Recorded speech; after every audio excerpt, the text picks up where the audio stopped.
اعلان فرمایا قد جاءکم من اللہ نور و کتاب مبین کہ تحقیق تمہارے پاس تشریف لائے ایک نور اور ایک واضح کتاب۔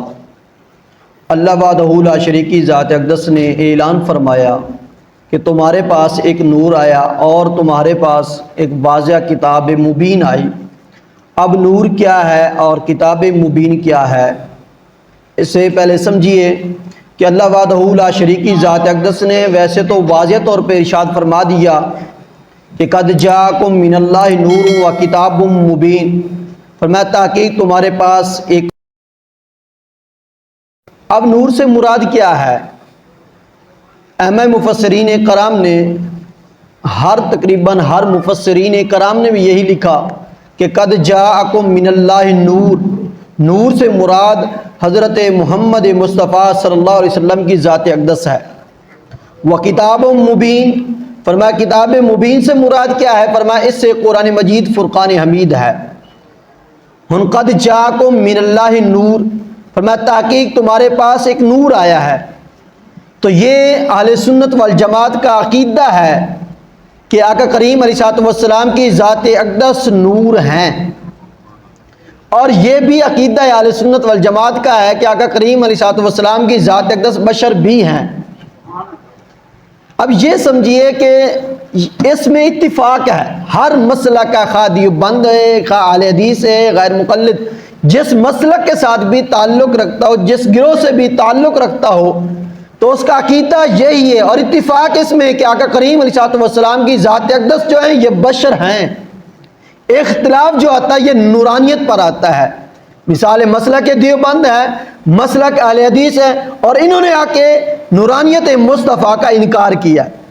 بشریت مصطفیٰ کا انکار کوئی نہیں کرتا۔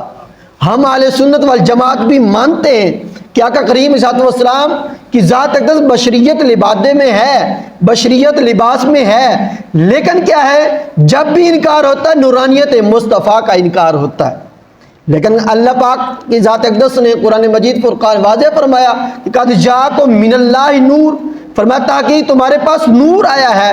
اب نور سے مراد کیا ہے؟ سب سے اتھینٹک حدیث تفسیر ہے قرآن مجید کی کتاب جس کو وضاحت کرتی ہے تفسیر ابن عباس ہے۔ تو حضور علیہ السلام کا یہ تابعی رسول ہے حضرت عبداللہ ابن عباس رضی اللہ تعالیٰ عنہ فرماتے ہیں کہ قد جاءکم من اللہ نور سے مراد کیا ہے؟ فرماتے ہیں اس سے مراد فرمایا حضرت محمد مصطفیٰ صلی اللہ علیہ وسلم۔ تو پتہ چلا یہ ایسی تفسیر ابن عباس جس میں یہ فرمایا کہ نور سے مراد تمہارے اور میرے لجپال آقا کریم علیہ السلام کی ذات اقدس ہے۔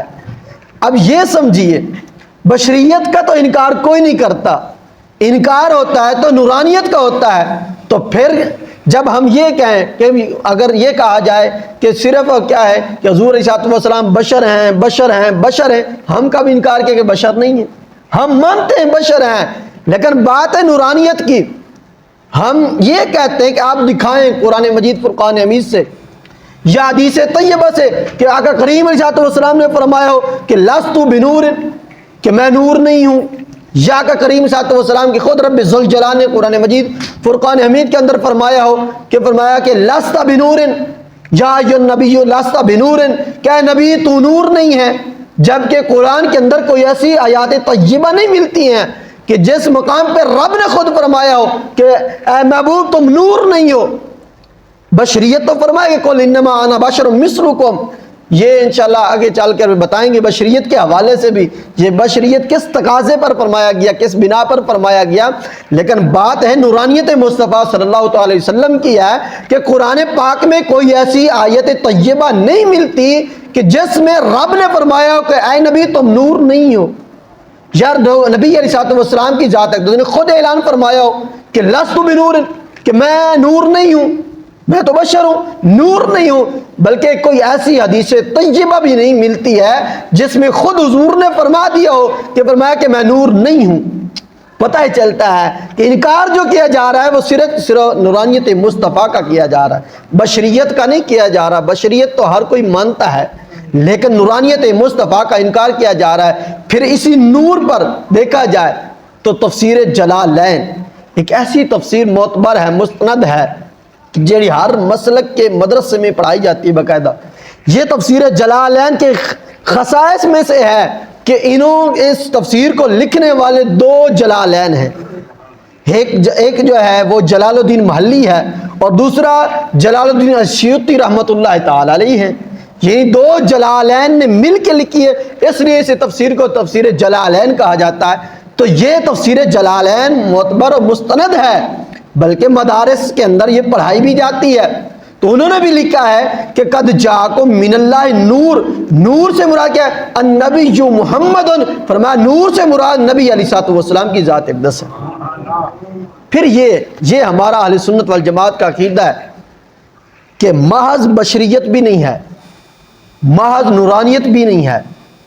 کوئی کہے نا محض بشر ہے، فقط بشر ہے، تو وہ انسان جو ہے نا کہ محض بشر ہیں اور نورانیت کا انکار کر دیں تو وہ انسان دائرہ اسلام سے باہر ہے، بے ادب ہے، گستاخ ہے. اور جو یہ کہے کہ نہیں بھئی بشر نہیں ہے فقط نور ہیں تو وہ بھی دین اسلام سے خارج ہے، وہ بھی بے ادب ہے. کیونکہ آقا کریم علیہ السلام کی ذات اقدس محض بشریت بھی نہیں ہے اور محض نورانیت بھی نہیں ہے، بلکہ آقا کریم علیہ السلام کا جو اہل سنت کا عقیدہ ہے کہ آقا کریم علیہ السلام کی ذات اقدس نوری بشر ہے. اچھا پھر یہ سوال ایسا کیوں ہے کہ نوری بشر کیوں ہے؟ اکیلے بشر فرما دیتے یا اکیلے نور کہہ دیتے، اکیلے نور بنا کے مبعوث کیا جاتا یا اکیلے بشر مبعوث کیا جاتا. لیکن ایسا کیوں ہے کہ بھئی نورانیت بھی ہو اور بشریت بھی ہو، نوری بشر ہو؟ آخر اس کی وجہ کیا ہے؟ تو مفتی احمد یحییٰ خان نعیمی رحمۃ اللہ تعالی علیہ نے بڑا پیارا جواب دیا.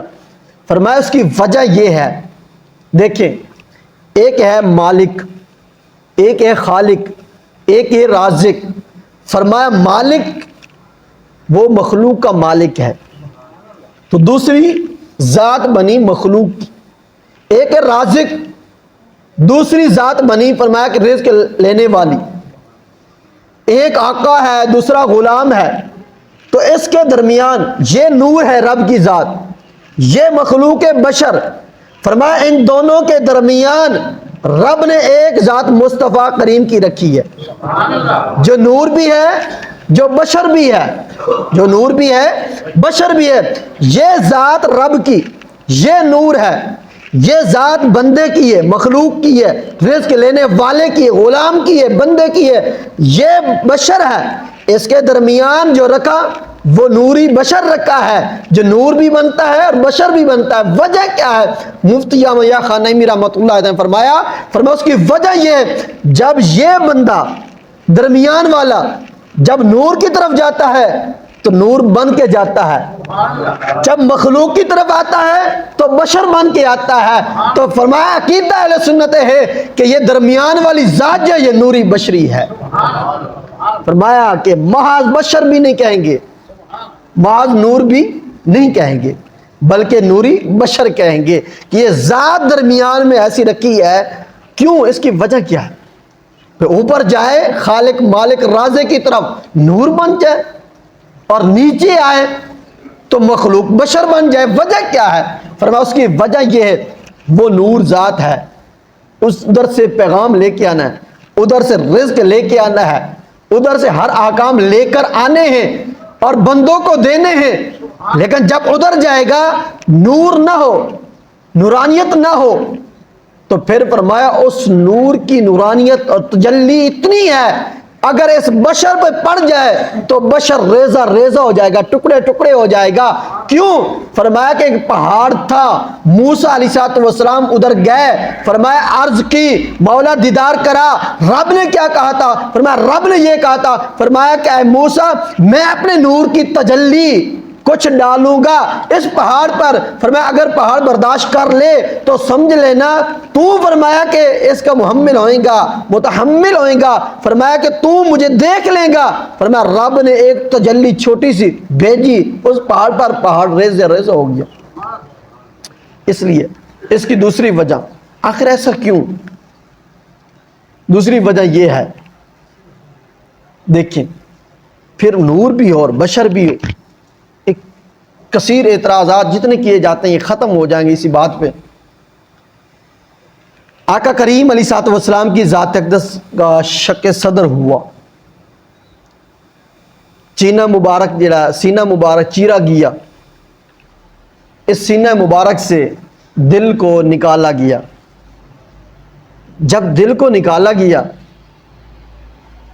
تو آقا کریم علیہ الصلوۃ والسلام کی ذات اقدس فرماتے ہیں، فرمایا کہ میں نے اپنی آنکھوں سے دیکھا، میرا سینے کو چیرا گیا، چاک کیا گیا، شک کیا گیا، دل کو نکالا گیا، نکال کے فرمایا میں اپنی آنکھوں سے دیکھا ہے، لیکن نہ خون بہا اور نہ درد محسوس ہوا۔ یہ دیکھ رہا ہے، حالانکہ بشر ہونا چاہیے تھا، بشر ہوتا تو خون تو بہنا چاہیے تھا۔ ہمیں تھوڑی سی چوٹ لگ جائے، اپریٹ ہو، جو بھی معاملہ ہو، ہاتھ پہ چاقو یا چھری لگ جائے تب بھی خون بہہ جاتا ہے، ادھر تو پورا سینہ چیرا گیا۔ حضور فرماتے خون نہیں بہا، ولا دمین فرما گیا، یہ بخاری کی حدیث ہے، فرمایا خون نہیں بہا، درد بھی محسوس نہیں ہوا، اپنی آنکھوں سے دیکھ رہا ہوں۔ اس کی وجہ کیا ہے؟ کیونکہ اس وقت معراج پر آقا کریم تشریف لے کر جا رہے تھے، اسی رات شق صدر ہوا، سینہ چاک کیا گیا، تو اس وقت نورانیت غالب تھی، تو درد بھی محسوس نہ کیا، خون بھی نہ بہا۔ پھر جب وادی طیب میں آتے، وہاں مخلوق سے بات کر رہے ہیں، مخلوق کو تبلیغ کر رہے ہیں، تو کیا ہے، لوگ کنکریاں اٹھا کے مارتے، پتھر اٹھا کے مارتے، مختلف اذیتیں دیتے، لیکن آقا کریم علیہ الصلوۃ والسلام کے نالین مبارک بھر جاتی ہے خون سے، خون بہہ جاتا ہے۔ حضور فرماتے میں درد بھی محسوس کر رہا ہوں، حضور فرماتے خون بھی بہا ہے، ادھر خون بھی بہا رہا ہے اور درد بھی محسوس کر رہے، ادھر نہ درد ہے اور نہ خون بہا۔ آخر وجہ تو ہونی چاہیے۔ جنگ احد ہے، آقا کریم علیہ الصلوۃ والسلام کی ذات اقدس کسی نے کنکری اٹھا کے ماری، تو آقا کریم علیہ الصلوۃ والسلام کے سامنے والا یہ دانت ہے، اس کے بالکل کنارے پہ وہ کنکری لگی اور یہ سامنے والے ہونٹ پہ بھی لگی، ہونٹ کو کچھ ضرب آ گئی، خون کے چند قطرے گر گئے۔ حضور فرماتے ہیں ادھر میں نے درد بھی محسوس کیا، خون بھی بہا ہے، لیکن ادھر فرماتے ہیں نہ خون بہا نہ درد محسوس کیا۔ وہ بھی بخاری کی حدیث ہے، یہ بھی سیاستہ کی حدیث ہے، ادھر بھی اتھنٹک حدیث ہے، صحیح حدیث ہے، ترک کے اعتبار سے، جرح تعدیل کے اعتبار سے، ہر لحاظ سے وہ بھی صحیح حدیث ہے، یہ بھی صحیح ہے۔ تو پھر ماننا پڑے گا کہ حضور علیہ الصلوۃ والسلام محض بشر بھی نہیں ہے، محض نور بھی نہیں ہے، بلکہ نوری بشر بن کے مبعوث رب نے فرما دیا۔ تو یہ بھی ہمارا مسئلہ یہاں سمجھ لیں۔ بعض لوگ کہتے ہیں نا کہ جنگ احد کے اندر آقا کریم علیہ الصلوۃ والسلام کا ایک دانت مبارک شہید ہوا تھا، تو ویسے کرنی نے اپنے سارے دانت شہید کر دیے، توڑ دیے، تو یہ بالکل من گھڑت بات ہے، اس کا کوئی وجود، کوئی اصل، کوئی جڑ قرآن و حدیث کے اعتبار سے نہیں ملتی۔ پہلی تو یہ بات۔ دوسری بات ہے آقا کریم صلی اللہ علیہ وسلم کا دانت شہید نہیں ہوا تھا، دانت سے ذرا بالکل اوپر سے ذرا کنارہ شہید ہوا تھا، مکمل دانت جو شہید نہیں، اکھڑا دانت نہیں تھا۔ تو لہٰذا اگر یہ کہنا کہ یہ عقیدہ رکھنا، حضرت ویس کرنی رحمۃ اللہ تعالی علیہ نے اپنے دانت مبارک نکال دیے سارے، اور کہا کہ آقا کریم صلی اللہ علیہ وسلم کا نہیں پتہ کون سا دانت شہید ہوا تھا، تو میں اپنے سارے دانت نکال دیتا ہوں، تو پورے دانت نکال دیے، تو یہ کوئی اصل نہیں ہے، بالکل من گھڑت ہے، اہل سنت کا یہ عقیدہ نہیں ہے، اور حضرت ویس کرنی نے ایسا کیا بھی نہیں ہے۔ علماء محدثین نے لکھا ہے، فرمایا حضرت ویس کرنی نے ایسا کیا بھی نہیں ہے، اور یہ اہل تشیع حضرات نے اسے من گھڑت بنا کر یہ پیش کرتے ہیں کہ حضرت ویس کرنی نے ایسا کیا، یہ ہوا کہ حضرت ویس کرنی دیکھیں کہ نبی علیہ الصلوۃ والسلام کی ذات کتنا پیار محبت کرتے تھے، پیار و محبت میں آ کر انہوں نے دانت شہید کر دیے، سارے دانت بلکہ شہید کر دیے، یہ سمجھ کر کہ حضور علیہ الصلوۃ والسلام کا پتہ نہیں کون سا دانت شہید ہوا تھا، تو انہوں نے سارے کر دیے۔ بھائی اگر یہ ہے تو پھر کربلا کے اندر امام علی مقام کا سر قلم ہوا تھا تو پھر عشق و محبت میں آ کر اپنا بھی سر قلم کرنا چاہیے، کانٹ تو پیٹنی نہیں چاہیے، سینہ تو نہیں پیٹنا چاہیے، پیٹھ نہیں پیٹنی چاہیے نا۔ تو پھر عشق و محبت میں امام حسین میں آ کر تو پھر گردن اڑا دینی چاہیے نا، دھڑ سے جسم سے گردن کو جدا کر دینا چاہیے۔ تو یہ باتیں من گڑاتے ہیں، ایسا نہیں۔ اہل سنت والجماعت کے معتبر کتب کے اندر ہے تو ویسے کرنے کا ایسا کوئی ذکر بھی نہیں ہے، بلکہ علماء اہل سنت نے اپنی معتبر کتابوں کے اندر اس بات کو رد بھی کیا ہے، ایسا نہیں ہوا، کیونکہ واضح ہے، صحابہ کرام علیہ رضوان نے بتایا کہ یہ سامنے ثنایا اولیاء دانت جو ہے یہ شہید ہوا تھا، سامنے والے جو دانت تھے ثنایا سفلا یا ثنایا اولیاء ان میں سے ایک شہید ہوا تھا، اور مکمل بھی شہید نہیں ہوا تھا، ایک کنارہ تھوڑا سا برا تھا۔ تو اس اعتبار سے دیکھا جائے تو ویسے کرنے والا معاملہ بالکل من گڑت ہے۔ تو پتہ ہے چلا، اگر یہ ہے پھر بھی اعتراض کیا جائے کہ آقا کریم علیہ السلام کی ذات اقدس چلو مان لیتے ہیں کہ پھر نور تھے تو پھر وہ کھاتے پیتے بھی تھے، چلتے پھرتے بھی تھے، تو نور جو ہوتا وہ کھاتا نہیں، کیوں؟ کیونکہ واضح ہے، قرآن و حدیث میں ہے کہ فرشتے جو ہیں یہ نوری مخلوق ہے، فرشتوں کی کوئی غذا نہیں ہے، کچھ بھی نہیں کھاتے، کچھ پیتے بھی نہیں ہیں، ان کی غذا کیا ہے؟ وہ رب کی تسبیح بیان کرتے ہیں، وہ رب کی تسبیح بیان کرتے ہیں، پیاس بجھ جاتی، بھوک ختم ہو جاتی، یہی ان کی غذا، یہی کام ہے کہ رب کی تسبیح بیان کرنا، ان کی غذا پوری ہو جاتی۔ یعنی مطلب کیا نکلا کہ نوری مخلوق جو ہوتی ہے ان کی کوئی غذا نہیں ہوتی۔ اچھا، نوری مخلوق کی غذا نہیں ہوتی تو پھر آقا کریم صلی اللہ علیہ وسلم نے کیوں کھایا پیا بھی سب کچھ، اور شہر مدینہ میں اور شہر مکہ میں چلتے پھرتے بھی رہے، آخر ایسا کیوں ہوا؟ تو یہ ذہن میں بٹھا لیں، یہ برگلایا جاتا ہے۔ جیسے نا چند دن پہلے کی بات ہے، میں گاڑیوں میں سفر کریا نا، وہاں پھکی بیچنے والے ہوتے تھے، تو پھکی بیچنے سے پہلے نا پھکی کی بڑی تعریف کرتے تھے، یہ پھکی یہ ہے، اس طرح کی ہے، اس طرح کی ہے، خریدیں یہ فائدہ ہوگا۔ تو آج کل بھی یہی ہو رہا ہے، بلکہ آج کل تو مساجد میں آ جاتے ہیں نا پھکیاں بیچنے، یعنی وہ تبلیغ کی صورت میں عقیدہ بیچ رہے ہوتے ہیں، حالانکہ ان کو کوئی عقیدے کا پتہ بھی نہیں ہوتا، تو وہ کہہ رہے ہوتے ہیں کہ دیکھیں کہ حضور علیہ السلام کھاتے بھی تھے پیتے بھی تھے۔ تو پھر اس کی مثال سمجھیے، قرآن پاک میں ہے کہ حضرت موسیٰ علیہ السلام کا عصا مبارک تھا، جب فرعون نے اور جو اس کے جادوگروں نے میدان لگایا اور لگا کے سامنے سانپ تیار ہو گئے، انہوں نے جادوگری کے ذریعے جو سانپ بنائے، مختلف روایت میں ملتا ہے، بعض نے کہا کہ 700 سانپ بنا تھا، بعض نے کہا 7000 سانپ بنے تھے۔ تو رب نے حکم کیا، وہ عصا لکڑی تھی، موسیٰ علیہ السلام کو فرمایا کہ یہ سامنے پھینک دے اور یہ لکڑی سارے سانپوں کو کھا جائے گی۔ اچھا، سوال ہے کہ لکڑی کیسے کھائی؟ لکڑی تو نہ بشر نہ نور نہ کچھ، یہ کھاتی پیتی تو نہیں ہے لکڑی، سوٹی ہو سٹیک ہو یہ کھاتی، آسا کھاتی پیتی نہیں ہے، کچھ بھی نہیں کرتی ہے، پھر ادھر سانپ کیوں کھا گئے؟ تو جواب یہ ملتا ہے بھائی ادھر سانپ تاب کھا گئی، اس لیے کھا گئی کیونکہ اسے رب نے کھلایا۔ تو پھر ادھر اگر جو لکڑی تھی، آسا تھا، ڈنڈا تھا، وہ رب کے حکم سے سانپ کھا گئی ہے، اس کو رب نے کھلایا، اور پھر حضور کو رب نہیں کھلاتا؟ پھر حضور کو بھی تو کھلانا چاہیے نا۔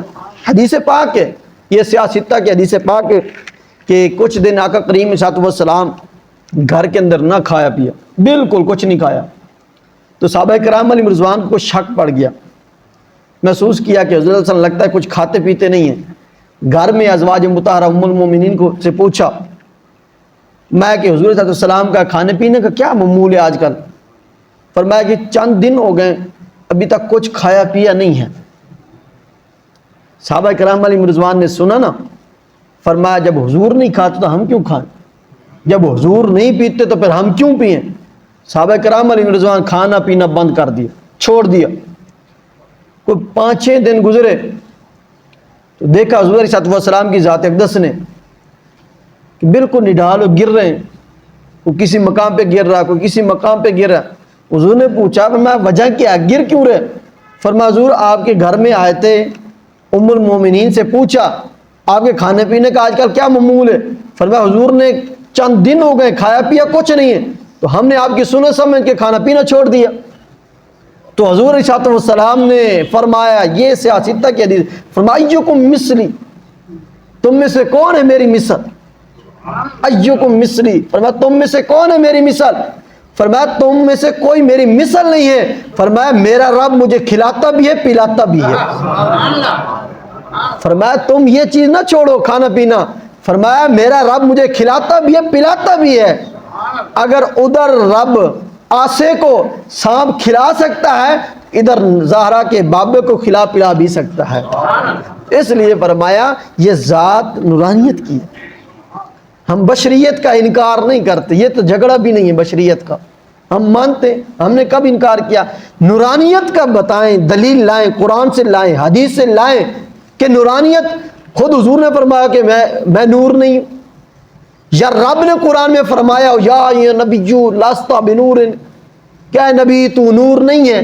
تو قرآن کی کوئی ایسی آیت بھی نہیں ہے، بلکہ قرآن تو گواہ ہے، یا ایھا النبی انا ارسلناک شاہدا ومبشرا ونذیرا وداعیا الی اللہ باذنہ وسراجا منیرا۔ اس سراج منیر سے لوگوں نے نور مراد لیا ہے، حضور کی ذات لی ہے کہ روشن کرنے والی ذات ایسی ہے۔ تو پھر یہ تو قد جاءکم من اللہ نور و کتاب مبین، قرآن میں تو نورانیت بیان کی گئی ہے، نورانیت کا انکار نہیں بیان کیا گیا، یہ نور نہیں ہے، ایسی کوئی قرآن و حدیث سے دلیل نہیں بنتی، نہ آتی ہے، نہ ہے کہ بھائی حضور صلی اللہ علیہ وسلم کی ذات اقدس نہ نور ہے، نہ ایسی کوئی حدیث طیبہ یا قرآن کی نص نہیں موجود ہے۔ تو اختلاف بشریت میں نہیں ہے۔ تو آقا کریم علیہ السلام کی ذات اقدس یہ نورانیت ذات ہے، یہ ایسی نورانیت ذات۔ اچھا پھر یہ سے تو اعتراض طرح طرح کے کیے جاتے ہیں کہ آقا کریم علیہ السلام کی ذات اقدس بھائی نور نہیں ہے، اگر نور نہ ہوتے تو پھر آپ پر جادو کا اثر نہ ہوتا، جادو کا اثر ہوا تھا، اس لیے لہذا یہ بشر ہیں، بشر پر ہی جادو کا اثر ہوتا ہے۔ تو علماء مفسرین کرام نے اس کا بھی جواب دیا، فرمایا پہلی تو بات یہ، آقا کریم علیہ السلام کی ذات اقدس پر فرمایا جادو اثر نہیں کیا تھا، صرف ایک جھلک آئی تھی، جادو کے اثر کی صرف جھلک آئی تھی، اثر نہیں کیا تھا۔ فرمایا دوسری بات یہ ہے، فرمایا اگر جادو نہ کیا جاتا، جتنے آقا کریم صلی اللہ علیہ وسلم نے کمالات دکھائے لوگوں کو، کہیں ایسا نہ ہو جاتا کہ آقا کریم علیہ السلام کی ذات اقدس کو رب یا رب کا بیٹا لوگ نہ کہنے لگ جائیں۔ فرمایا کہ جادو کا جھلک دلائی ہے، دکھائی ہے، تاکہ پتہ چل جائے یہ بشر ہیں لیکن افضل البشر ہیں، یہ عام بشر نہیں ہے تیری میری طرح، لیکن یہ افضل البشر ہیں۔ نمبر 3 فرمایا کہ یہ جادو کی جھلک آئی ہے، اس کی وجہ یہ ہے تاکہ امت کے اندر کسی پر جادو کا اثر ہو جائے تو فرمایا اس کو ختم کرنے کے لیے رب نے کوئی چیز اتارنی تھی، اور رب نے بتانا تھا کہ جادو کے اثرات ہوتے ہیں۔ فرمایا نبی علیہ السلام پر ایک جھلک دکھائی گئی، پھر تو وہ ذہن اتارے گیا، سورۃ فلق اور سورۃ الناس کو اتارا گیا، تو اعلان کیا گیا جب بھی امت محمدیہ یا آقا کریم صلی اللہ علیہ وسلم کے کسی غلام کے کسی فرد کو جادو کا اثر ہو جائے، فرمایا تب وہ ذہن کی تلاوت کی جائے، جادو کا اثر ختم ہو جائے گا۔ یہ تو صرف تیرے میرے کے لیے احکام تھے، اس لیے تو علماء نے فرمایا نا، یہ بلکہ اعتراض بھی کیا جاتا بھئی یہ نور تھے تو نور تو جو بھولتا بھی نہیں ہے، تو حضور علیہ السلام نماز کے اندر بھول جاتے تھے۔ اچھا میں نے یار ایمان نال دسو حضور نماز نہ بھول دے کہ تم میں بھول جا گئے تو کیا کریا، منہ اڑ کے کھلوتے ہو یا نہیں، یہی کریا منہ مڈو نماز پڑھیے آخری تشہد گئیے بیٹھے ہو بھی آ نا، اتنے بھول بن یا تو مڈو مڑ شروع کریا، امام 2 واری انچ کرے نا پچھو رم نہیں کہے نہیں، اگلے آخر امام تو روزانہ بھولتا کھلوتا، کون مڑ مڑ نماز پڑھی رکھے، وہ اپنی گھر پڑھ لے بھی تو چنگا نہیں ہے۔ کہ نبی علیہ الصلوۃ والسلام کی ذات اقدس کا بھولنا یہ تیرے اور میرے لیے ایک سبق تھا، آپ اور مجھے سکھانے کے لیے کہ اگر نماز کے اندر کوئی غلطی ہو جائے، بھول جائیں تو سجدہ سہو کر لیں، تو غلطی ہو سکتی ہے نماز کے اندر، تو یہ نہیں ہے کہ بھئی نور تھا تو پھر اگلا اعتراض یہ کیا جاتا بھئی آقا کریم علیہ الصلوۃ والسلام یہ کیسے ہو سکتا ہے، نور بھی ہوں بشر بھی ہوں، کیوں نورانیت کا تو انکار کرتے ہیں نا، بشر کا تو اتفاق ہے، ہم بھی مانتے ہیں وہ بھی مانتے ہیں، لیکن نورانیت کا وہ انکار کرتے ہیں، کہتے ہیں یہ کیسے ہو سکتا کہ ایک چیز نور بھی ہو اور بشر بھی ہو، ایسا نہیں ہو سکتا۔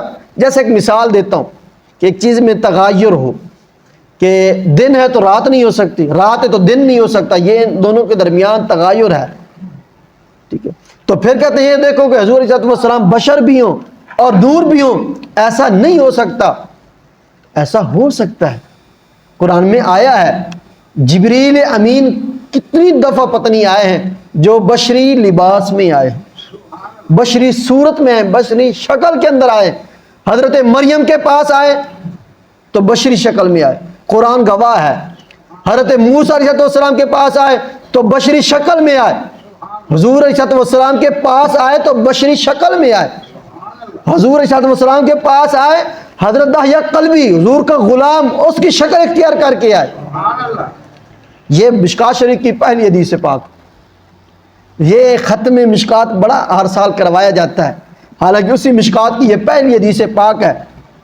فرمایا کہ ایک سفید ریش والا، سفید کپڑے پہنے ہوئے، ایک بالکل ذوف العمر جیسے ایک بزرگ ہوتا ہے، فرمایا مسجد نبی شریف میں آ گیا، آقا کریم صلی اللہ علیہ وسلم کے گھٹنوں پہ فرمایا کہ اپنے ہاتھ رکھے، بڑے ادب کے انداز سے بیٹھ گیا، جب بیٹھ گیا نا تو پوچھا مل اسلام، مل ایمان، مل احسان، یہ 3 سوال کیے، یہ مشکات شریف کی پہلی حدیث پاک ہے، بلکہ دوسری حدیث پاک بنتی ہیں، دوسری حدیث پاک ہے مشکات شریف کی، تو مل ایمان، مل اسلام، مل احسان، یہ 3 سوال کیے، آقا کریم صلی اللہ علیہ وسلم کی ذات نے جواب دیے، وہ جواب لیتا چلا گیا، لیکن صحابہ کرام علیہ مرضان بڑے متعجب ہوئے، عرض کی حضور، فرمایا آپ نے جب جواب دیا نا اس نے کہا سادہ کہا، آپ نے سچ کہا، فرمایا کیا وہ جواب جانتا تھا؟ سادہ کا جو کہہ رہا، چلے مجھ سے کوئی آتا مسئلہ پوچھتا ہے میں بتا دیتا ہوں تو وہ کہہ دے کہ آپ نے بالکل سچ کہا، جھٹلا نہیں رہا، تصدیق کر رہا ہے، تو مطلب یہی لگتا ہے کہ جو پوچھنے والا ہے وہ کچھ نہ کچھ جانتا ہے، یا کسی سے پہلے کسی سے پوچھ لیا اس نے یہ مسئلہ۔ تو صحابہ کرام ہم بڑے تعجب میں گئے، ہم نے سوال کیا، پھر حضور نے حضرت عمر سے پوچھا، میں عمر یہ جو آیا تھا اس کو دیکھا؟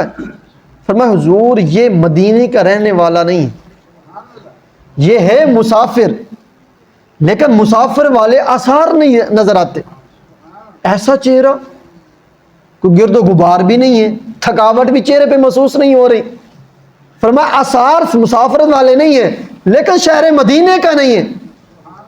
حضور نے فرمایا عمر جا دیکھ، حضرت عمر پیچھے چلے نا، غائب ہو گئے، واپس آئے، عرض کی حضور وہ تو غائب ہو گیا، حضور نے فرمایا وہ جبریل امین تھا، وہ آیا تھا تمہیں تمہارا دین سکھانے، اور علماء محدثین نے لکھا دین کیا سکھانے آیا تھا، وہ دین پہلا یہ تھا، فرمایا وہ مسجد نبی شریف میں آیا، آتے ہی حضور کے گھٹنوں پہ ہاتھ رکھ کر فرمایا 2 زانو ہو کر بیٹھ گیا بڑے ادب سے، اور یہ بتا رہا تھا جب نبی کی بارگاہ میں آنا ہے تو ادب کے طریقے سے آنا ہے اور اس انداز سے آنا ہے کہ گھٹنوں پہ پہلے فرمایا ہاتھ رکھنا ہے، فرمایا کہ پھر قدموں کے بالکل قریب بیٹھ جانا ہے، پھر سوال کیسے کرنے، فرمایا جو نبی بتا دے سادہ کا کہہ دینا، اس لیے تو آقا کریم صلی اللہ علیہ وسلم جب بھی پوچھتے اے میرے غلاموں آج کون سا دن ہے، تو جواب لا میں نہیں دیا، جواب بلکہ کیا دیا، اللہ اعلم ورسولہ، یہ تصدیق کر رہے آپ جانتے ہیں، انکار نہیں کیا۔ تو یہ ادب مصطفیٰ بھی ساتھ آ گیا، تو پتہ چلا تو جبریل امین تو پھر آتے رہے۔ اچھا وہ بار بار آیا، بار بار بشر بھی بنا، لیکن آج تک کسی نے یہ تو نہیں کہا نا کہ یار وہ نورانیت والا نہیں ہے، جبریل امین نور نہیں ہے، نور والی لسٹ کسی نے نکالا نہیں ہے، لیکن آیا بار بار بشر بھی بنا ہے، لیکن تیرا اور میرا لجپال ایک دفعہ بشر بنا ہے، بار بار نہیں بنا، ایک دفعہ بشر بنے، لیکن کیا ہے نورانیت جو ہے اس نے انکار کر دیا۔ لیکن وہ بار بار بشر بنا، کسی نے اس کی نورانیت کا انکار نہیں کیا۔ ہر ایک یہی کہتا ہے کہ جبریل امین نور ہے، نوری مخلوق ہے، لیکن بشر قرآن بھی کہہ رہا ہے بشر ہے۔ جب یہ کہا جائے نا کہ حضور نے فرمایا قل انما انا بشرکم مثلکم، پھر قرآن میں آ گیا کہ حضور فرمایا میں بشر ہوں، تو پھر قرآن میں وہ بھی تو آ گیا کہ جبریل بھی بشر ہے، پھر کیا بنے گا؟ تو اینڈ پہ میں یہی بات عرض کروں گا، کچھ آیات طیبہ ایسی ہوتی ہیں متشابہات والی، کچھ آیات طیبہ ایسے محکمات ہوتی ہیں، کچھ آیات طیبہ ایسی ہوتی ہیں جو منسوخ ہوتی ہیں، ان کا ناسخ ہوتا ہے۔ متشابہ جو آیات طیبہ ہیں آپ اسے عقیدہ نہیں بنا سکتے، محکمات جو ہوتی ہیں اسے آپ عقیدہ بنا سکتے ہیں۔ متشابہات کی میں ایک مثال دیتا ہوں، قرآن پاک میں ہے وَمَا رَمَيْتَ إِذْ رَمَيْتَ وَلَكِنَّ اللَّهَ رَمَى، فرمایا جب محبوب مکہ چھوڑ کے ہجرت فرما رہے تھے تو فرمایا کفار کے منہ پہ مٹی فرمایا کہ جو حضور نے نہیں پھینکی، فرمایا کہ میں رب نے خود پھینکی۔ اچھا یہ پھینکنا جو ہے نا اس کے لیے ہاتھ ثابت ہوں گے نا، ہاتھ ثابت ہوں گے، جب ہاتھ ثابت ہوں وہ بھی قرآن میں ید اللہ فوق ایدیہم، اللہ کا ہاتھ ہے، ید من ہاتھ ہوتا ہے، اللہ من اللہ، تو ید اللہ فوق ایدیہم، فرمایا ان کے ہاتھوں کے اوپر اللہ کا ہاتھ ہے، تو پتہ چلا پھینکنا بھی اللہ سے ثابت، ہاتھ بھی اللہ کا ثابت ہو گیا۔ جب ہاتھ اللہ کا ثابت ہو گیا تو پھر کیا ہے، کندھے کا بھی ثابت ہونا لازمی ہوگا، ہاتھ تو کندھے کے ساتھ ہوتا ہے، کندھے کے بغیر نہیں ہوتا، جب کندھا ثابت ہوگا سینہ ثابت ہوگا، جب سینہ ثابت ہوگا پیٹ بھی ثابت ہوگا، جب پیٹ ثابت ہوگا تو پاؤں بھی ثابت ہوں گے۔ قرآن میں یہ سارا ذکر ہے، رب کے سینہ کے بھی متعلق ہے، پیٹ کے بھی متعلق ہے، پاؤں مبارک کے بھی متعلق ہے۔ اگر اتنا موحد بننا ہے تو پھر خدا کو مانتے مانتے ایک بت بنا بیٹھا، خدا کو مانتے مانتے ایک بت بنا بیٹھا۔ اگر خدا کا ہاتھ کوئی مانے ہر مسلک کے اعتبار سے وہ گمراہ ہے، خدا کی آنکھیں مانے گمراہ، خدا کا وجود مانے گمراہ، خدا کا پیٹ مانے گمراہ، خدا کے پاؤں مانے گمراہ، ہر لحاظ سے، کیوں خدا جو ہے اعضاء سے پاک ہے، وہ بھی قرآن میں کہ خدا اعضاء سے پاک ہے، ادھر بھی قرآن میں ہے۔ تو پتہ چلا یہ آیات طیبہ متشابہات ہیں، اس کو ہم عقیدہ نہیں بنا سکتے، یہ نہیں کہہ سکتے کہ دیکھو کہ رب کا ہاتھ ہے، رب خود کہہ رہا قرآن میں آ گیا۔ جیسے لوگ کہتے ہیں یہ دیکھو قرآن میں آ گیا، تو کہہ کہ قرآن میں ہاتھ بھی آ گیا، جب ہاتھ تسلیم کیا جائے تو گمراہ ہو جائیں گے۔ تو محکمات آیات کیا ہیں؟ محکمات وہ آیات ہیں جس سے عقیدہ ثابت ہو سکتا ہے، ہم احکام مان سکتے ہیں۔ وہ کیا ہے؟ قد جاءکم من اللہ نور و کتاب مبین وما ارسلناک الا رحمۃ للعالمین والضحیٰ واللیل اذا سجی لا اقسم بہذا البلد وانت حل بہذا البلد۔ یہ احکام ثابت کر سکتے ہیں کہ رب نے حضور کے چہرے کی قسم کھائی، زلفوں کی قسم کھائی، شہر مکہ کی قسم کھائی، حضور کی قسم کھائی، حضور کے عمر کی قسم کھائی، انا اعطیناک الکوثر، فرمایا کہ کوثر کثیر عطا کیا گیا۔ یہ احکام ہے، یہ عقیدہ، یہ مسئلہ ثابت ہو سکتا ہے، لیکن متشابہ ساتھ ثابت نہیں ہو سکتا۔ اگلی بات سمجھیے، دوسری آیات طیبہ منسوخ، ناسخ اور منسوخ، ایسی 22 کم و بیش آیات طیبہ ہیں جن کی تلاوت کریں ثواب، ان کو انکار کوئی کرے گا کفر، کافر ہو جائے گا، دین اسلام سے خارج ہوئے گا۔